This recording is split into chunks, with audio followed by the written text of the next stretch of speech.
Hi, and welcome to this session on must-do sets for CAT LRDI preparation.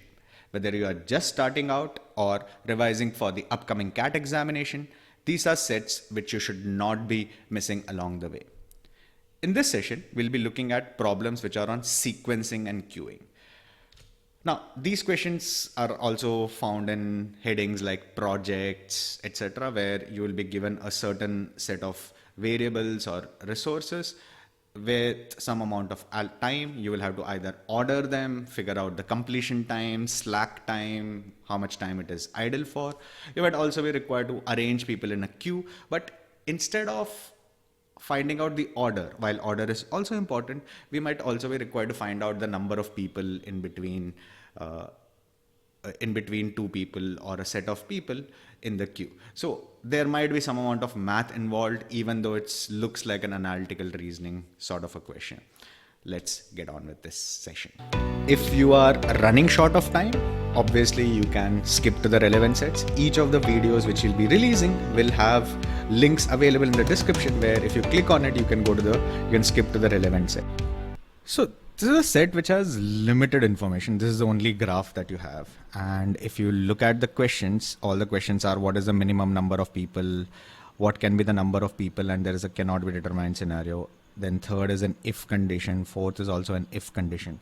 So you will not probably be getting all the information from the data itself. You'll have to figure out what the data actually tells you and then go back and try to solve the question. So let's see what exactly this set tells you. 7 friends: Rahul, Samir, Tej, Utsav, Varun, Wasim, Yogesh, R, S, T, U, V, W, and Y are standing in a queue. Following graph tells us partial information about the number of people standing between two friends.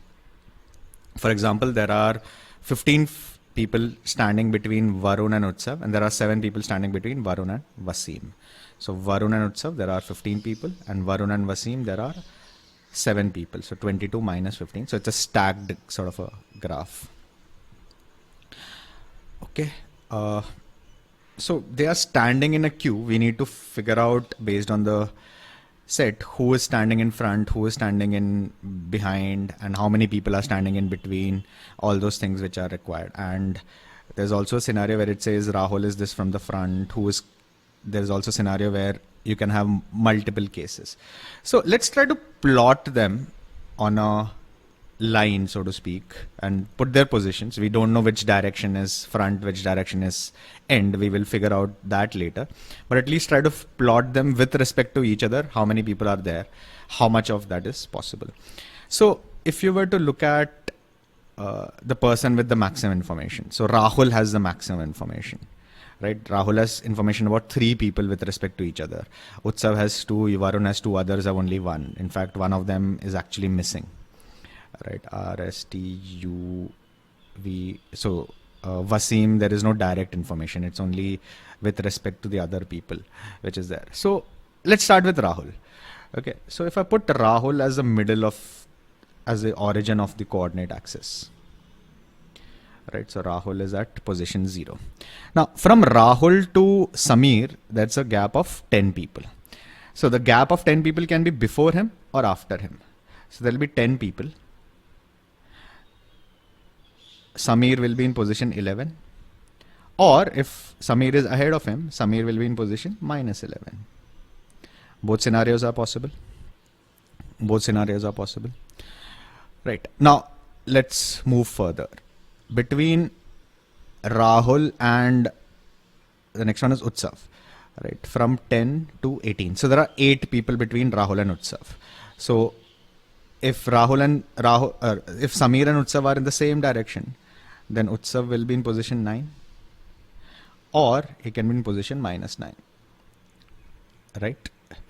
But if you look at Utsav and Samir, there's a gap of 19 people. Now this gap of 19 people is only possible if both of them are on different sides of Rahul. If Utsav is ahead of Rahul and Samir is behind Rahul, then there'll be 8 plus 1, Rahul plus another 10, 19 people. Similarly, if Samir is ahead of Rahul and Utsav is behind Rahul, then there'll be a gap of 10 plus 1, 11 plus 8, 19 people, right? However, if Sameer and Utsav are both in the same direction as Rahul, right, with respect to Rahul, then the gap is only going to be one person, the position 10 or minus 10, right? So what we know from these three data points is that Sameer is on one side of Rahul, Utsav is on the other side of Rahul. Sameer is on one side of Rahul, Utsav is on the other side of Rahul, and basically then we can figure out the position. So let's put Rahul as the origin, right? So let me put Sameer ahead of Rahul. So he's in position minus 11. Utsav will be in position plus 9. Utsav will be in plus 9. So proceeding further, you have Varun. Varun and Rahul have a gap of 1, 2, 3, 4, 5, 6. 6 people. Again, they can be Rahul can be behind or ahead of Rahul. It can be between Rahul and Utsav or Rahul and Sameer. How do we figure out which position is that? Let's look at Varun and Utsav. Varun and Utsav, the gap is actually 15 people. Varun and Utsav, the gap is 15 people.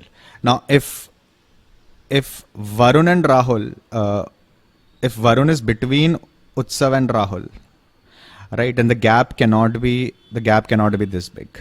So we know Varun is in the same direction as Sameer with respect to Rahul. So let me put Varun here.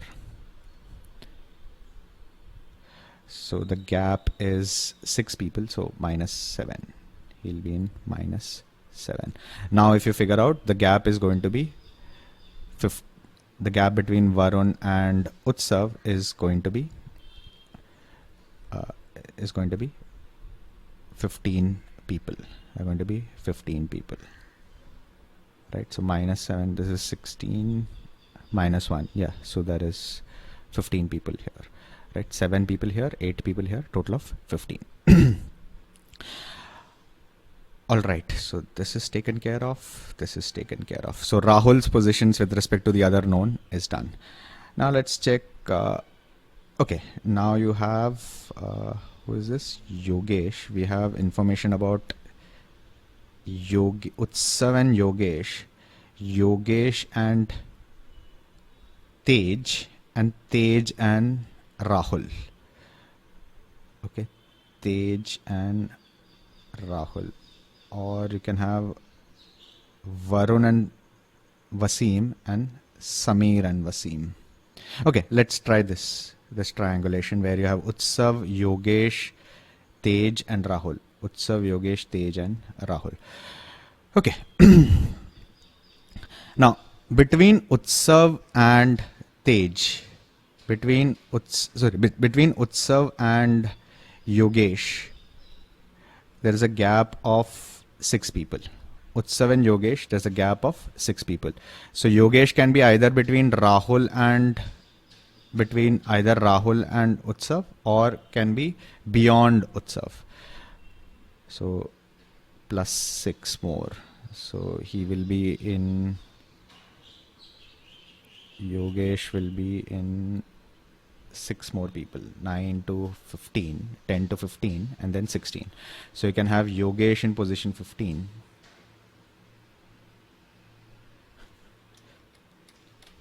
Yogesh in position 16, or Yogesh in between Rahul and Utsav, that is 7 less, so plus 2, right? So Utsav and Yogesh is done. Now what else do we know? Yogesh and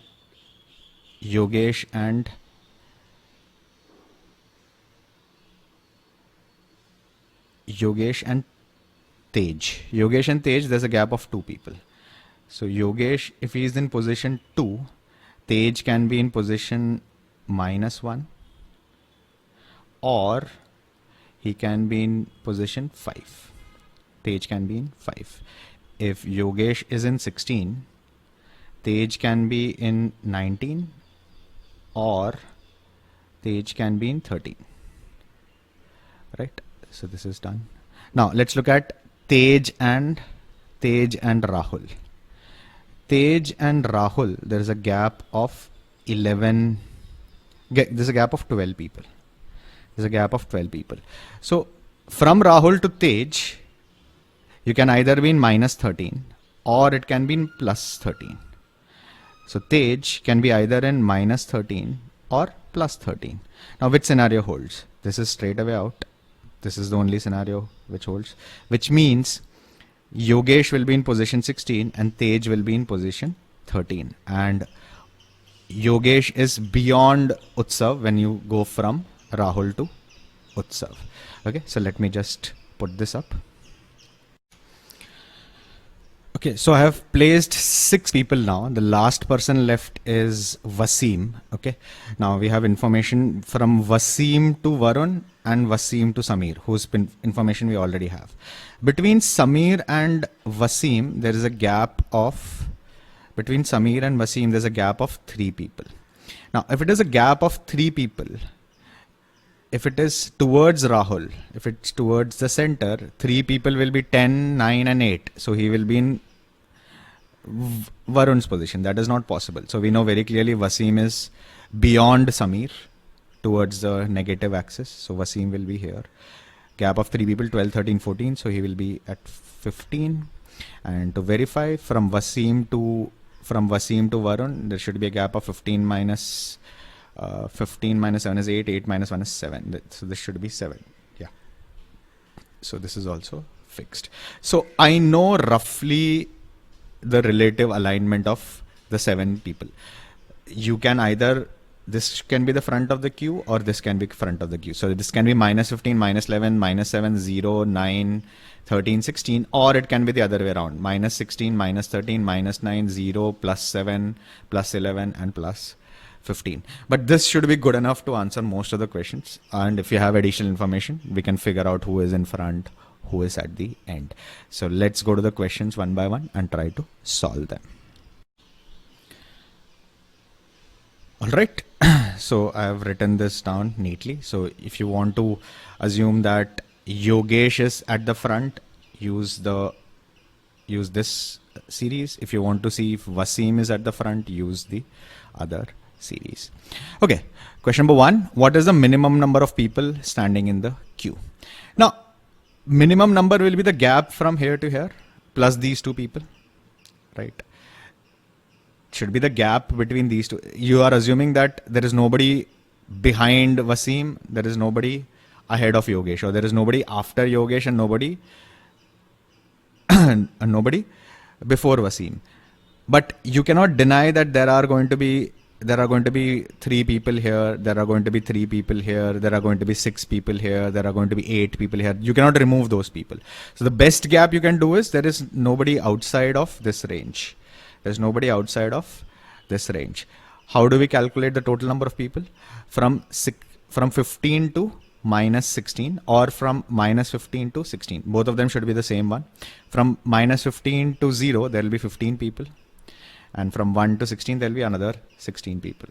16 plus 16, 32 people. You can verify this. From 15 to 0, there will be 16 people. And from minus 1 to minus 16, there will be another 16 people. So 16 plus 16, 32. First one is done. Question number 2, what is the number of people standing between Samir and Tej? Samir and Tej. It's pretty straightforward. From 11 to minus 13 or from minus 11 to 13. How many people are in between? Right? Again, in the similar manner. So you have from 10 to 0, that will be 11 people. And from minus 1 to minus 12, there will be another 12 people. 11 and 12, 23 people overall. 23 people overall. Question number 3. If Rahul is the 25th person from the front, how many of the following positions from the front of the row are definitely not occupied by any of the 7 friends? Now, irrespective of whichever orientation they are in, right, we need to figure out which of these positions will not be occupied. So instead of 0, let's take 25. Okay. For 40. So you need to have either plus 15 or minus 15 here. 25 plus 15 is 40. 25 minus 15 is 40. Now minus 15, there is a possibility. Wasim can be standing. So first there will be somebody standing. Okay. Now from 25 to 9, you either have to go plus 16 or minus 16. Right. At minus 16 there is somebody. Right.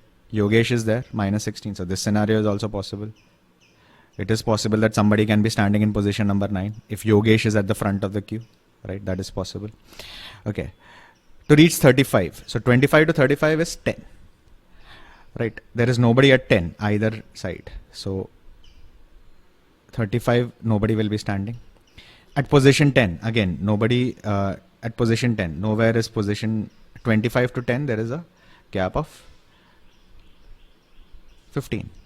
25 to 10, there's a gap of 15. If Wasim is at the front of the queue, it is possible that Wasim stands at position 10 and Rahul stands in position 25. So fourth is also possible. 23, 25 and 23, the gap is 2. So at minus 2, there is nobody over here. So this is also not possible. So there are two positions at 35 and 23, irrespective of where they are standing. None of these friends will be available. Okay, and the last one, if among the 7 friends, Yogesh is closest to the front of the queue. So Yogesh is at the very front. Who is the last? The last one is Wasim. Option A will be our correct choice. It's a very nice question on triangulation.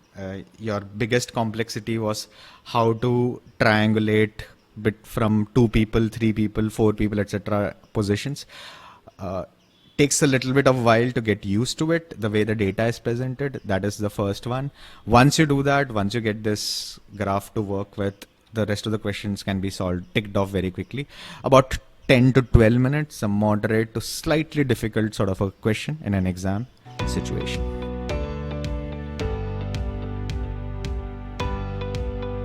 Please subscribe to our YouTube channel. Click on the notifications button so that you are notified when we are releasing our next set of videos. Please do like and follow us on Facebook, Instagram and LinkedIn. If you want to connect with us, you can connect with us through WhatsApp and Telegram as well. All the relevant links are available in the description of this particular video. Healthy Bites is a fast food joint serving 3 items: burgers, fries and ice cream. It has 2 employees, Ashish and Bani. So 3 items being served: burgers, fries and ice creams. 2 employees. They can prepare the items ordered by clients. Preparation time is 10 minutes for a burger, 2 minutes for ice cream. Okay, an employee can prepare only one of these items at a time. Okay, you cannot work on both burgers and ice creams at the same time. The fries are prepared in an automatic fryer, which can prepare up to 3 portions of fries at a time. Takes 5 minutes, irrespective of the number of portions. So whether you put 1 portion, 2 portion, 3 portion, it will take 5 minutes.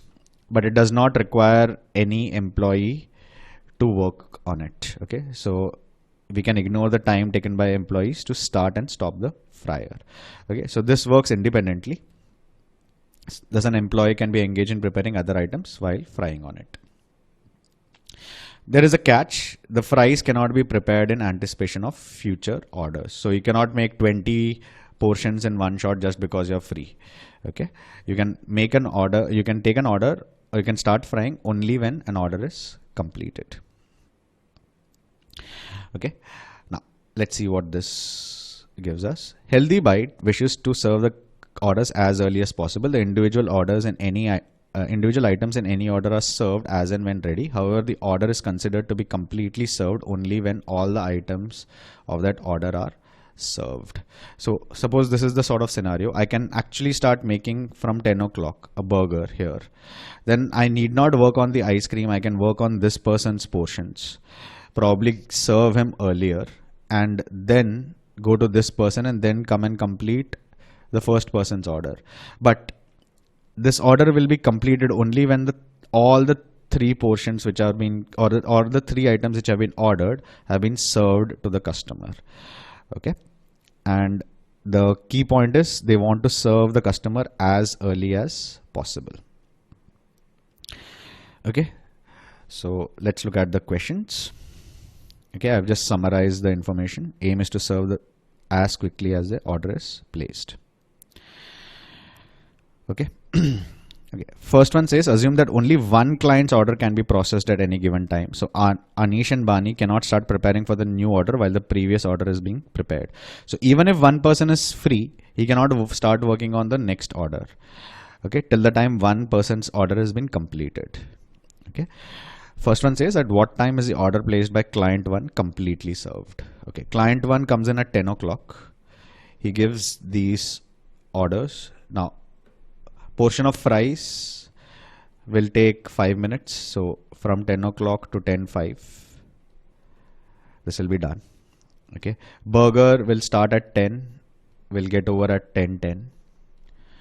Okay, ice cream will start at 10, and the second employee who's there, either Anish here, Bani here, or Anish here, Bani here, they will get done by 10:02. Now the question says only when all the items have been served, you will consider the order to be complete. So the order will be completed only at 10:10. Option 2 is your correct choice. Let's go to the next one. Assume that only one client's order can be processed at any given point of time. So Anish or Bani cannot start preparing for new order while the previous order is being prepared. Same as the previous one. You cannot start preparing till the next order comes in. So at what time is the order placed by client 3 completely served? Now, the aim of Healthy Bites is to serve as quickly as the order is placed. Okay. So let's look at client 1. From 10 o'clock to 10:10, the burger will be done. Fries will be done by 10:05. And ice cream will be done by 10:02. But the second order cannot be processed till 10:10. So at 10:10, the second client will be starting. Okay, so one of them will work on an ice cream. So 10:12, the ice cream will be done. 10:15, the fries will be done. So the third person's order will start only at 10:15. 10:15, portion of fries will take 2 minutes. So 10:17. Burger will take 10 minutes. So 10:25. It will be completely done only at 10:25. Option 3 will be your correct choice. Try the next one. Suppose the employees are allowed to process multiple orders at a time. So if somebody is free, he can work on somebody else's order. But the preference would be to finish the orders of the clients who place their orders earlier. Okay, so you'll try to finish the orders of people who came in earlier first. At what time is the order placed by client 2 completely served? Okay, so at 10 o'clock, they will start working on client 1's order. So one of them will work on burger. He will work till 10:10. Fries take up till 10:05. And at 10:02, the other person will finish the ice cream. So this person is free after 10:02. But he does not know what the next order is. So the next order will be starting only at 10:05. Okay, he'll start the fries process, which will take 10:10. And he'll work on the ice cream, which will be done by 10:07. So this person's order will be completed at 10:10. Option 1 will be your correct choice.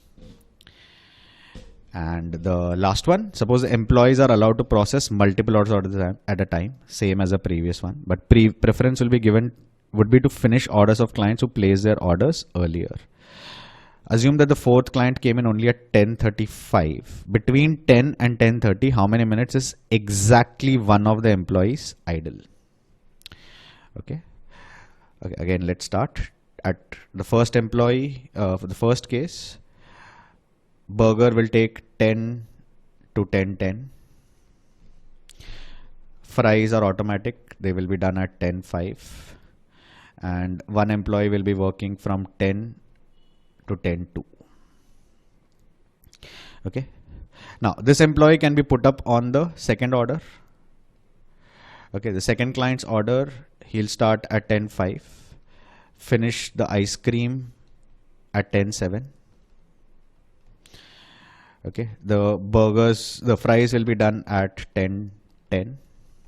Okay, 10:07 this guy is free again. Okay, okay, from 10:07 he can start making the burger. So till 10:17 he will be working on the burger. This guy gets off at 10:10. From 10:10 onwards he is idle, and after 10:17 both of them are idle because the fries will be done separately. By 10:15 the fries will be done.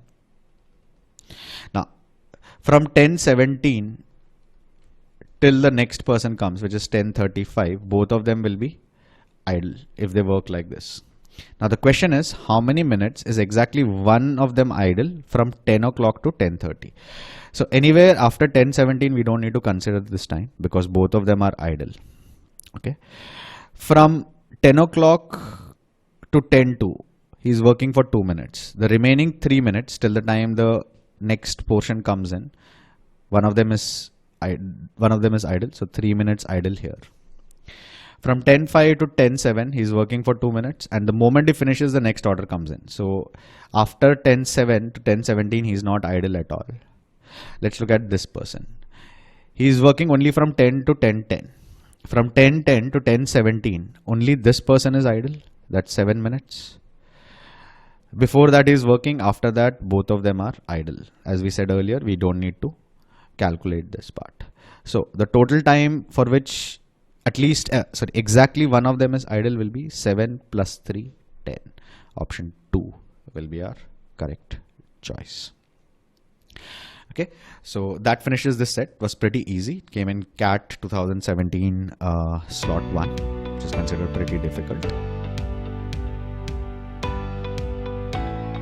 A lot of students miss out on good B schools because they simply don't apply and they are ignorant. They don't do any research beyond the IIMs, and they are more worried about their profile and academics, etc., rather than actually getting into a good B schools and making a career in the management field.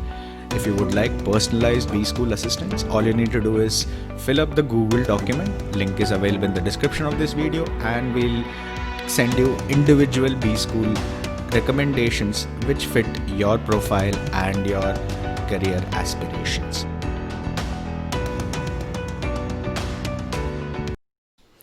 So this is a question which is on the basis of entry and exit into a lounge. It's a very nice question. Let's see what this says. 7 faculty members at a management institute frequent a lounge for strong coffee and stimulating conversation. On being asked about their visit to the lounge last Friday, we got the following responses. JC said, I came in first, the next 2 people were SS and SM. When I left the lounge, these people were present. Then JP entered, then SM, and all those things are given to you.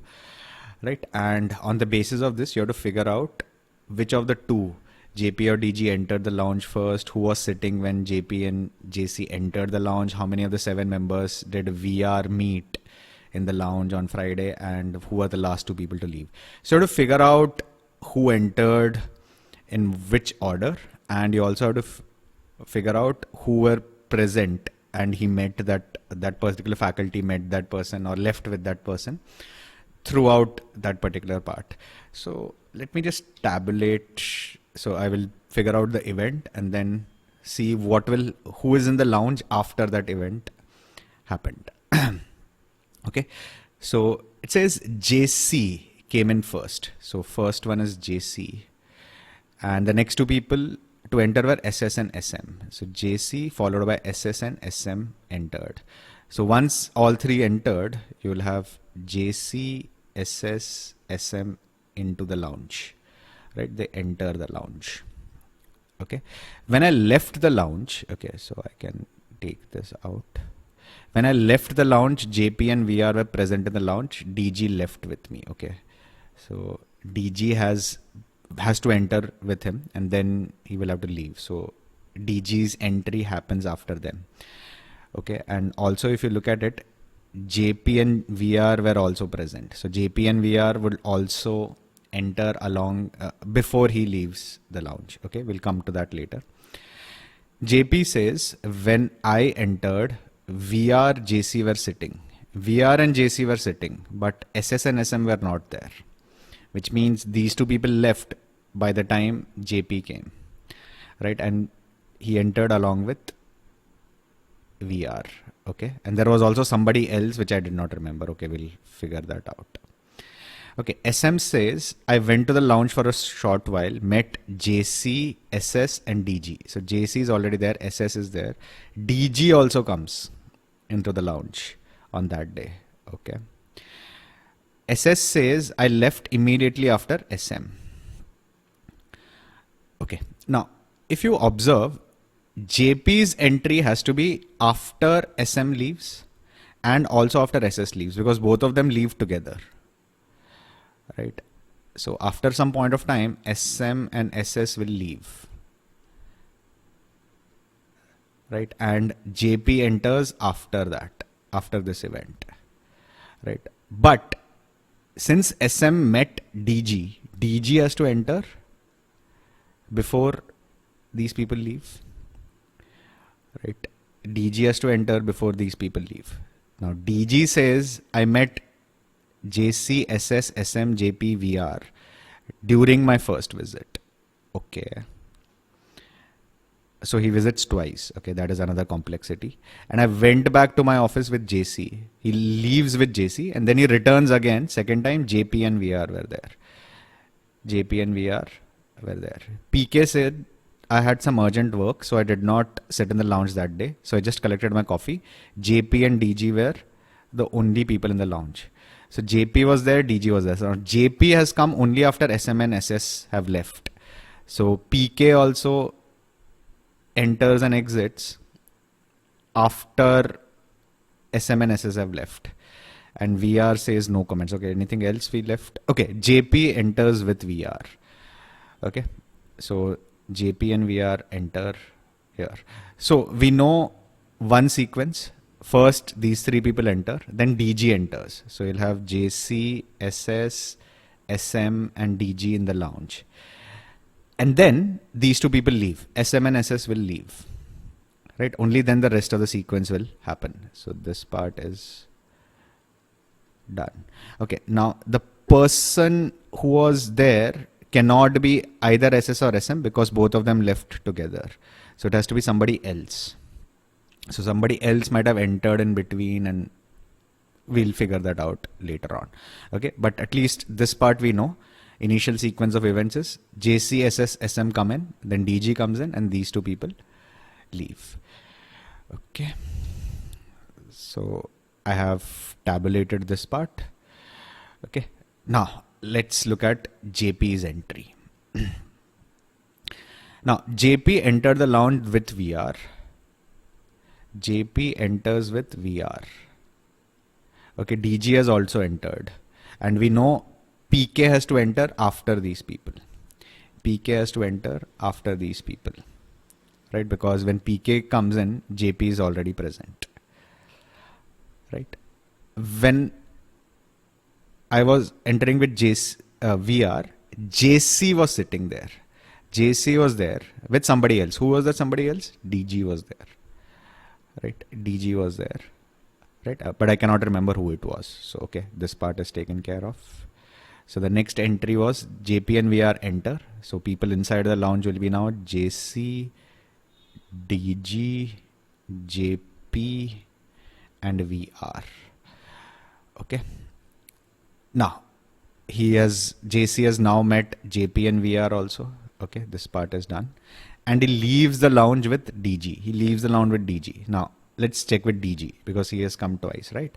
So DG says, I met JC, SS, SM, JP, VR during my first visit.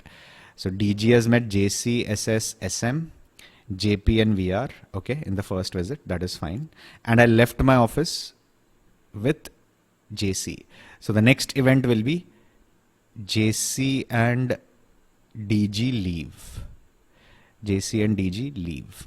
So which means now people left will be JP and VR in the lounge. JP and VR in the lounge. So first part of this is taken care of. Okay, I've also taken care of this. Okay, so JC is done. JP is done. DG first part is done. Okay. When I went to the lounge the second time, JP and VR were still there. When he went to the lounge, JP and VR were still there. Okay. So DG, when he enters, JP and VR has to be still there. Now, PK came to the coffee house for an urgent work, and DG and JP were the only people in the lounge when I was there. So when PK comes in, only JP and DG should be there.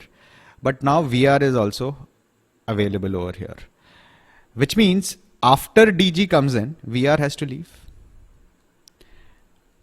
And then PK enters and exits. PK enters and then exits to collect the coffee, right? And then he goes, and VR has already exited. So in the last, only G.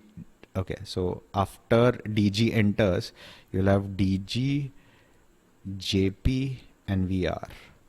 Once VR leaves, you will have only DG and JP. PK enters and exits. That is done. So at the end of all this, only PK is available over here. Okay, so I've broadly figured out what is going on. Let's go to the questions one by one and try to solve them. Okay, so in the start there was nobody, then you had, I've tabulated the entire sequence. Okay, and in the end PK enters and leaves at the same time. So I've just put it, PK will meet these two people and then leave. Okay, question number 1. Based on the responses, which of the two, JP or DG, entered the lounge first? Who entered first? JP entered or DG entered? DG enters first, option 2, right? JP enters after SM and SSD, whereas DG enters before that. Okay. Question number 2. Who was sitting with JC when JP entered the lounge? When JP entered the lounge, people sitting were JC and DG. So option 3. Question number 3. How many of the 7 members did VR meet in the lounge? Okay. Who did VR meet? VR would meet JC, DG, JP. Just these 3 people, because VR leaves here, right? VR leaves here. So option 2. Okay, it does not meet PK. Right, and the last one, who were the last 2 faculty members to leave the lounge? Last 2 will be JP and DG, because once PK enters and exits, these 2 people are left. JP and DG, option 4 is your correct choice. A brilliant set, made more difficult because DG came in, exited, and then comes in up again. This is the basis of a lot of questions which come up in mocks. A lot of replica of this which people struggle with. There are cases where people come in, then go out, then come in again. So these have been like, done till that or extended till death. But the basic process is this original question. I would suggest if you want to look at arrangement, sequencing sort of question, this is one set which you should try and revise again. This is by no means a easy set. I would say it is between moderate and difficult, bordering towards difficult. In an exam situation, it's pretty painful to work out, especially the entry and exit and re-entry again. I would not be surprised if you take about 10 to 12, maybe even more minutes to solve this. If you get stuck anywhere with respect to preparing for LRDI, there are some free resources which are available on our YouTube channel. We have a playlist on how to prepare for LRDI. It includes which are the topics which you need to focus on, how much do you need to spend on each area. Also, we tell you how to go about picking sets in the examination, right? So if you are not able to pick even a single set, this is a good framework to start with and build on for your CAT LRDI preparation. If you want any further assistance in terms of speaking with us, getting personal guidance, doing more practice, following a more structured path to LRDI preparation, please do look at our Ultimate LRDI course. 3 doctors, Dr. Ben, Dr. Kane, Dr. Wayne, visit a particular clinic on Monday to see the patients. Dr. Ben sees each patient for 10 minutes, charges 100 rupees. Kane for 15 minutes charges 200, and Wayne for 25 minutes and charges 300.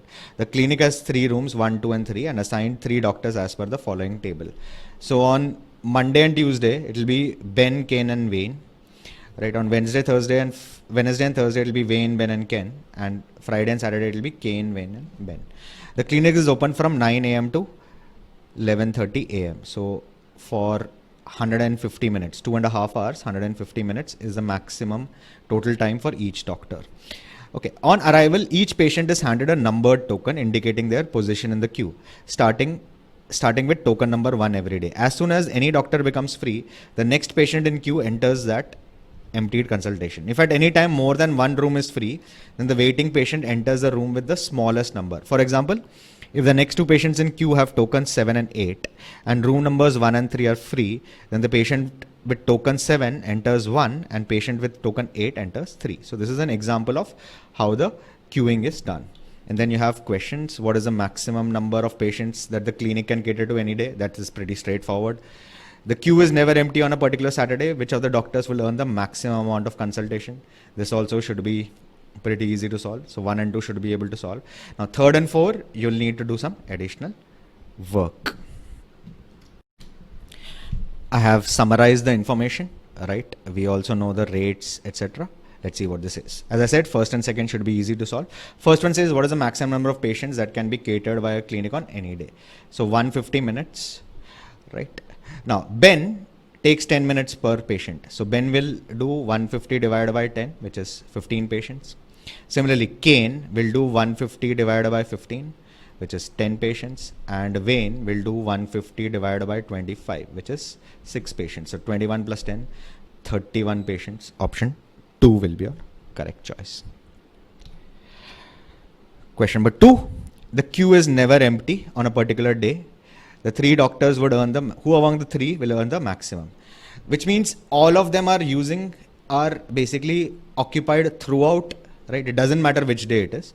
All of them are occupied throughout, so all of them work for 150 minutes. Now, whoever earns the maximum in per minute case will also earn the maximum overall, right? Ben is earning 100 for 10 minutes, so his per minute rate is 10 rupees. Kane is earning 200 for 15, so it will be more than 10. And Wayne is earning 300 for 25. This is 12. Now 15 into 12 is 180. So second one will be the highest. Dr. Kane, option 3 will be your correct choice. Question number 3. Mr. Singh visited the clinic on Monday, Wednesday and Friday. So each of the 3 days he visited.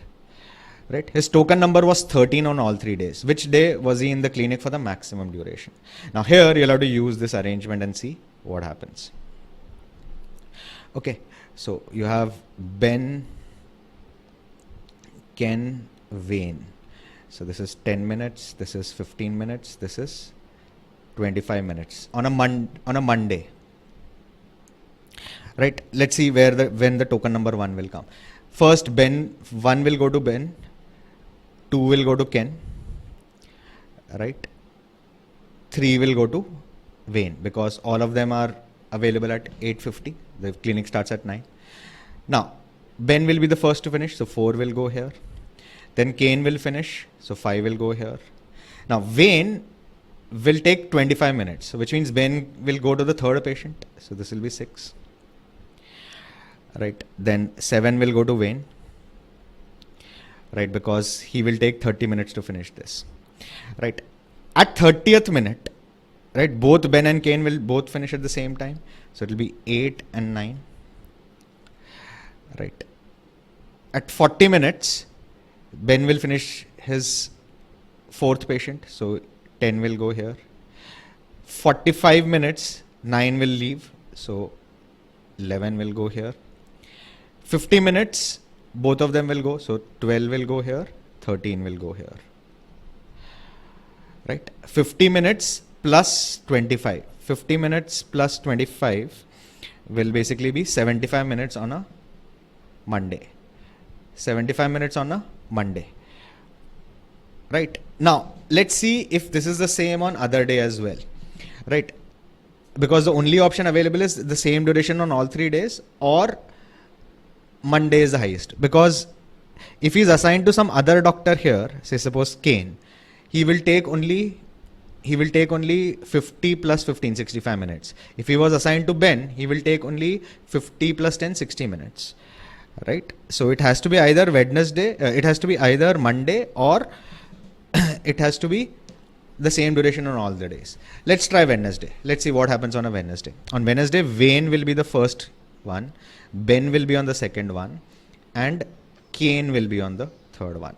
Now, Wayne takes 25 minutes, Ben takes 10 minutes, and Kane takes 15 minutes, right? So 1 will be assigned to him, 2 will be assigned to him, 3 will be assigned to him. Now, Ben will finish first, so 4 will be here. Then he will finish, so 5.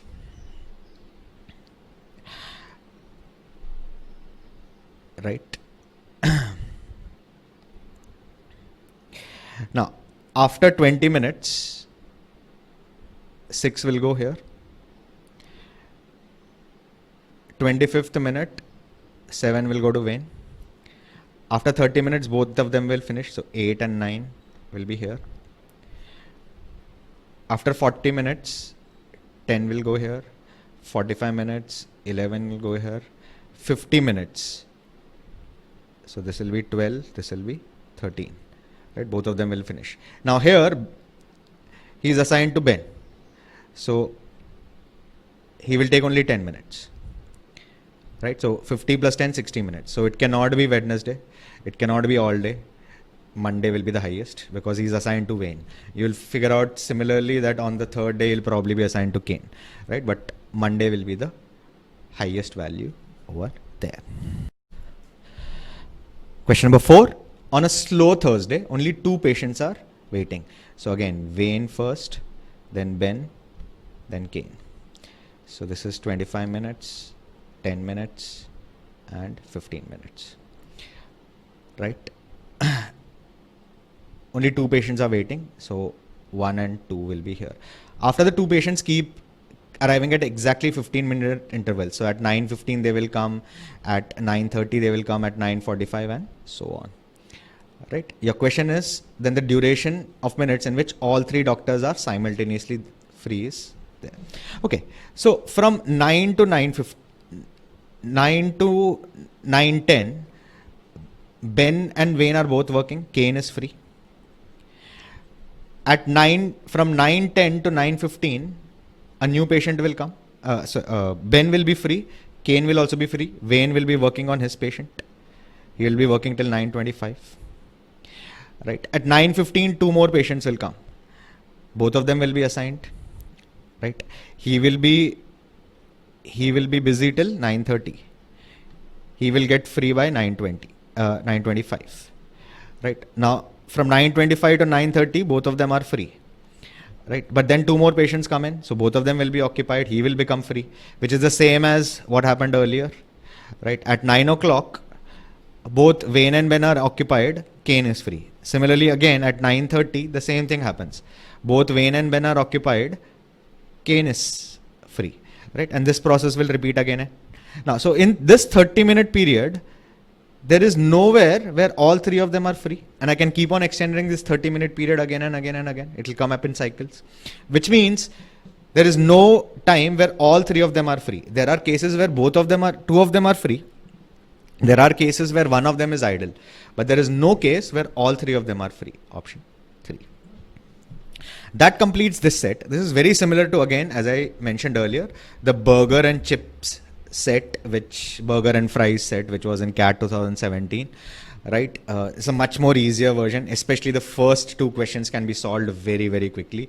In fact, if you are in a hurry, do the first 2 questions, probably leave after that, because the first 2 does not require a lot of time. It's actually more of a maths question than actually a DI question. The remaining 2 require some amount of simulation, some amount of working. The first 2 questions will take you about 3 to 4 minutes. If you add the remaining 2 questions, it will take you another 5 to 6 minutes, about 9 to 10 minutes for the complete question to be solved. please subscribe to our YouTube channel. Click on the notifications button so that you are notified when we are releasing our next set of videos. Please do like and follow us on Facebook, Instagram, and LinkedIn. If you want to connect with us, you can connect with us through WhatsApp and Telegram as well. All the relevant links are available in the description of this particular video. So this set says Raju has enrolled for MockCat package offered by Samay. The package contains 15 mock tests. Raju has a unique way of tracking his mock test scores. Okay, he writes down each score in a notebook. Besides this main notebook, okay, so there is a main notebook. He maintains two more notebooks, the red book and the green book. In a test, if he scored less than what he scored in the previous mock, he writes the score in the red book.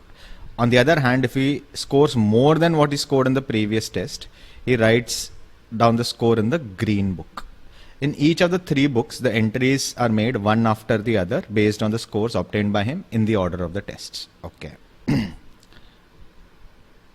All right. Before the final mock test, Raju's rival Chatur, who is jealous of Raju, steals the main notebook. Raju is crestfallen and reaches out to his best friend Rancho. Rancho calms him down and asks Raju to bring the red and the green notebooks. The entries in the notebooks are as given below. So you have the green notebook preserved and the red notebook preserved. Okay. Further, you have some information about what exactly is there. So it says that Raju tells Rancho that he did not miss any of the 14 tests already conducted. He noted the score of the very first test in the green notebook. He did not score the same marks in any two consecutive tests. So let's try to sequence this, what exactly the set says. So Raju basically takes tests 1, 2, 3 till he has taken 14 tests. He is before the last test, right? Right, it says before the final mock test. So because there are 15 mocks, so after 14 this happens where Chatur steals his notebook. So suppose he scores say 50 in the first test, 60 in the second test, 35 in the third test, 42 in the fourth test, 53 in the next test, and so on. Right. What he does is, this will be in the main notebook will contain all this. The main notebook will contain all this. But he also maintains two notebooks. One is a green notebook and one is a red notebook. Okay. So if you read the statement, second statement says he noted the score of his very first test in the green notebook. So 50 is the score in the first test that will go into the green notebook. Okay. Now in the next test, he scored 60. Now 60 is higher than 50, right? He says that if he scores more than what he scored in the previous test, he notes it down in the green notebook. So after 50, you will put an entry of 60, right? In the next test, he has scored 35. He has scored 35, right? Now 35 is lesser than 60, so it will go into the red notebook, right? Next score is 42. 42 will grow in the green notebook because it is higher than 35. Next, 53. 53 is still higher than 42, so it will go into the green notebook and so on. Right, so this is how the scores are actually ordered. Right, and it is also given that he did not get the same marks in two tests. So all his scores are maintained in one of the two tests, notebooks for sure. Right, there is no contradiction like, okay, whether it should come in green or red just because it is there. And you know the first score was noted in the green notebook.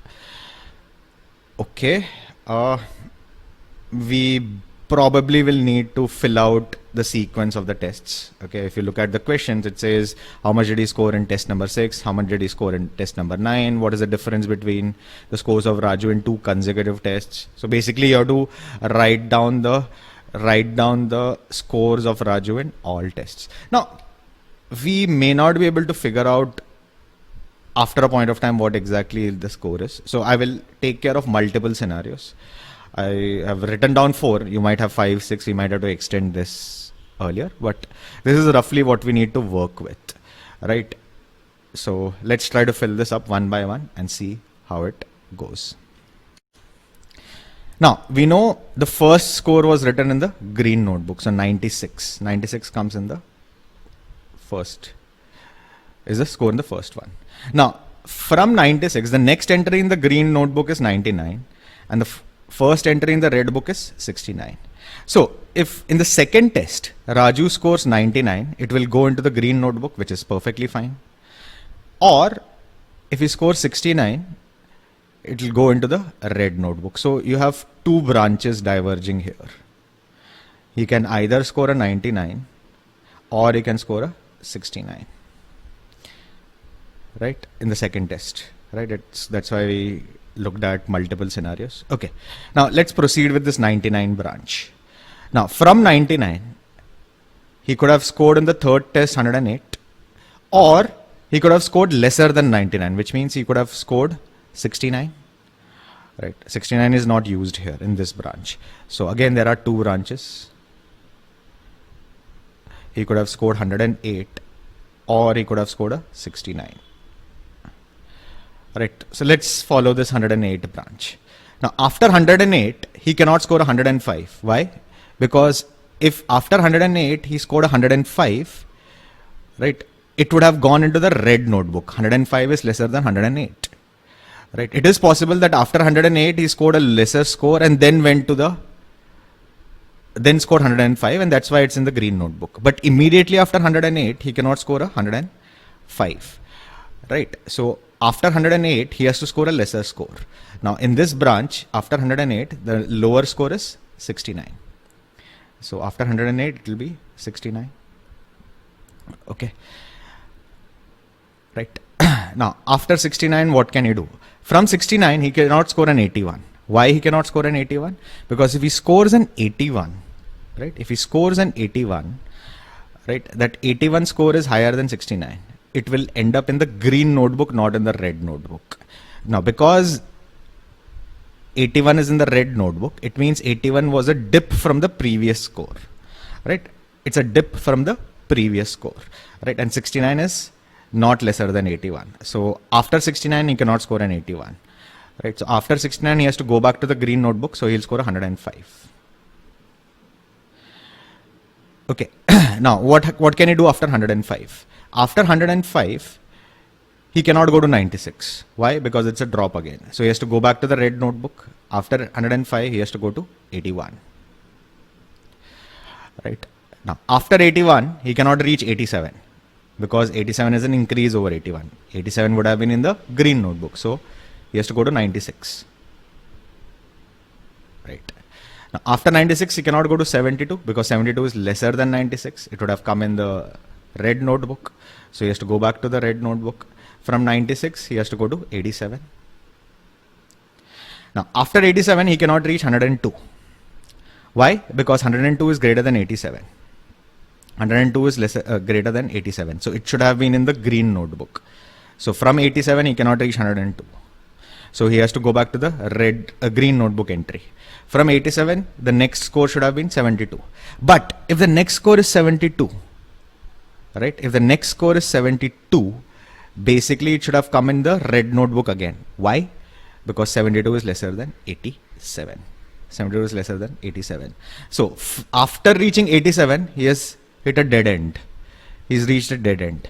He cannot go to 102 because 102 is in the red notebook, which means 102 can be reached only from a higher score, and 87 is not a higher score. Similarly, he cannot reach 72 because 72 is in a green notebook. 72 should have been from a lower score. So this is also not possible.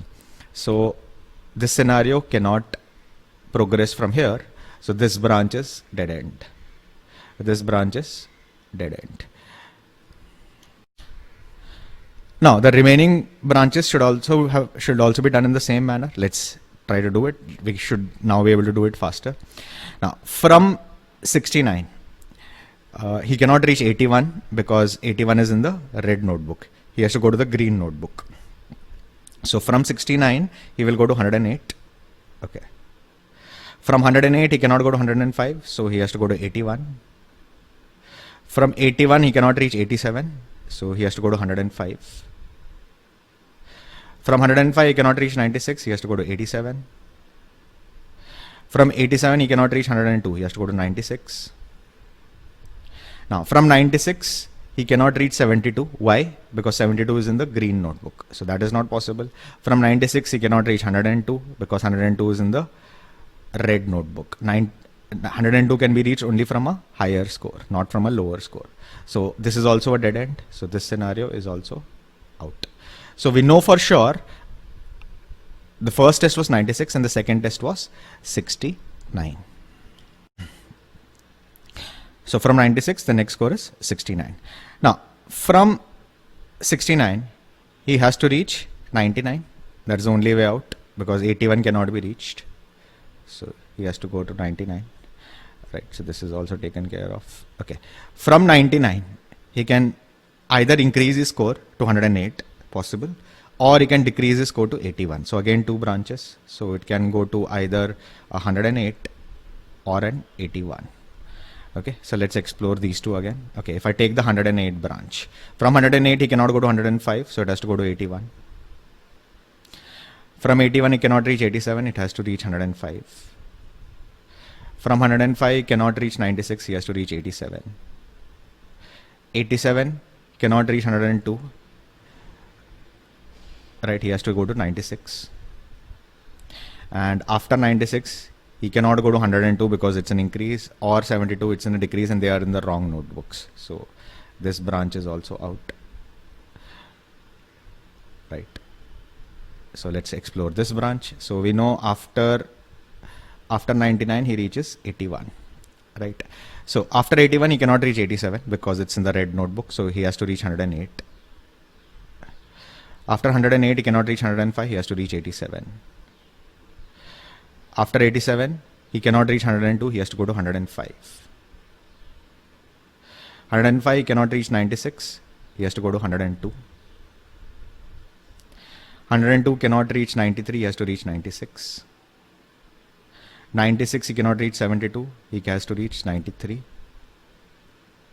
93, he cannot reach 72 because it's a drop. Right, so 93 he has to go to 66. 66 he cannot go to 60, he has to go to 72. 72 he cannot reach 63, he has to go to 60. And the last score is 63. Right, so I have completed the entire sequence. Right, I have completed the entire sequence. Right, I can answer all the questions. Let's go and answer them. Okay, so this is the sequence we have to deal with. Let's go. How much did Raju score in test 6? Test number 6, he has scored 87. What is the score in test number 9? Test number 9 is 93. What is the greatest difference in the scores of Raju in two consecutive tests? Two consecutive tests. This difference is this difference is 27. This is 30. This is lesser than 30. This is lesser than 30. This is 21. No, no, no, no.